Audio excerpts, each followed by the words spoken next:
যদি কেউ প্রথম রাকাতে ভুলবশত বা ইচ্ছাকৃত সূরা ফাতিহার পর সূরা নাস পড়ে ফেলে, তাহলে দ্বিতীয় রাকাতে তিনি কি করবেন?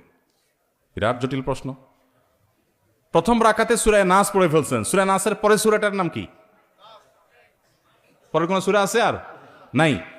তো শেষ রাকাতে, প্রথম রাকাতেই যদি কুল আউযু বিরাব্বিন নাস পড়েন, তাহলে দ্বিতীয় রাকাতে এর পরে আর সূরা নাই, দ্বিতীয় নামাজে কোন দিক যাবে? সূরার ধারাবাহিকতা রক্ষা করা সুন্নাহ। নামাজের মধ্যে সূরার ধারাবাহিকতা রক্ষা করতে হয়। আপনি আগে ফালাক পড়লে পরে নাস পড়বেন। এখন নাসে যদি আগে পড়ে ফেলেন তো পরে তো আর কিচ্ছু নাই, কি করবেন? এর উত্তর হলো দ্বিতীয় রাকাতে আবারও সূরা নাস পড়বেন, এবং এর কারণে আপনার কোনো গুনাহ হবে না, যেহেতু আপনার অনিচ্ছাকৃত হয়ে গেছে। কিন্তু ইচ্ছাকৃতভাবে যদি এই কাজ করেন তাহলে মাকরুহ হবে। তাও নামাজ হয়ে যাবে, নামাজটা ত্রুটিপূর্ণ হবে, নামাজটা একটা ত্রুটিযুক্ত হয়ে গেল, মাকরুহ হয়ে গেল। অতএব যদি কেউ প্রথম রাকাতে কোনো কারণে সূরা নাস পড়ে ফেলেন, দ্বিতীয় রাকাতে আবার তিনি সূরা নাস পড়বেন। যদি সূরা নাস না পড়ে এদিককার কোনো সূরা পড়েন, সূরা ফালাক বা অন্য কোনটা, তাতেও নামাজ হয়ে যাবে। নামাজ হবার ব্যাপারটা সেরকম না, কিন্তু ধারাবাহিকতা মেনটেন করে নামাজ পড়াটা উচিত এবং কর্তব্য, সুন্নাহ, সেটা লক্ষ্য করে করতে হবে। ইচ্ছার বাইরে হয়ে গেছে, অজান্তে হয়ে গেছে, সেটা ভিন্ন বিষয়। কেউ নামাজ পড়লে তার সামনে দিয়ে আসা জায়েজ আছে কিনা? কেউ নামাজ পড়ছে, তার সামনে ক্রস করা জায়েজ নাই, কিন্তু সামনে বসা আছেন বরাবর, আস্তে করে ডানে বা বামে নেমে গেলেন, এটা জায়েজ আছে। দুইটা কিন্তু দুই জিনিস।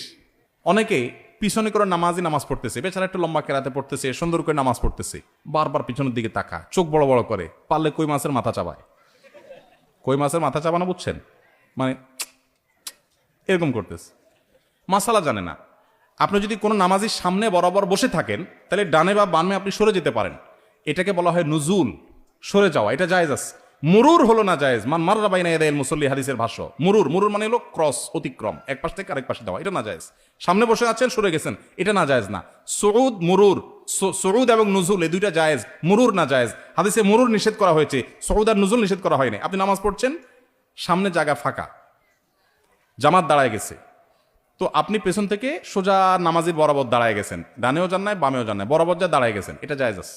আবার বরাবর সামনে আছেন, সরে গেছেন, এটাও জায়েজ আছে। না জায়েজ কোনটা? নামাজের সামনে দিয়ে এক পাশ থেকে আরেক পাশে গেলেন, এটা হলো না জায়েজ। অতএব যত দেরি হোক, যত কষ্ট হোক, সবর করবেন এবং ক্রস করবেন না। আর যিনি নামাজে দাঁড়াবেন, তারও দায়িত্ব হলো যে মানুষের চলাচলে ব্যাঘাত এরকম কোনো জায়গায় নামাজের নিয়ত করবেন না। এখন জামাতের নামাজ এক দুই রাকাত ছুটে গেছে, বেচারা সেগুলো আদায় করতেছে, তার তো কিছু করার নাই। এক্ষেত্রে সামনে মুসল্লিরা হাঁটাহাঁটি করবে না। অনেক সময় দেখা যায় নামাজেরা এক দুই রাকাত মিস করেছেন, মাসবুক হয়েছেন, তারা নামাজ পড়ছেন, আর বাকিরা উঠে হাঁটাহাঁটি শুরু করছে নামাজের সামনে দিয়ে। নবী সাল্লাল্লাহু আলাইহি ওয়াসাল্লাম বলেছেন, নামাজি ব্যক্তির সামনে ক্রস করা, হাঁটাহাঁটি করা, এটা কত বড় অপরাধ, এর শাস্তি কত জঘন্য হবে, এটা যদি মানুষ জানতো, 40 পর্যন্ত মানুষ অপেক্ষা করতো। 40 বলতে 40 দিন না বছর, সেটা নবী সাল্লাল্লাহু আলাইহি ওয়াসাল্লাম বলেন নাই। তাহলে বোঝা গেল যে ক্রস করা, অতিক্রম করা জায়েজ নাই। যত সময় লাগুক প্রয়োজন অপেক্ষা করতে হবে, সবর করতে হবে।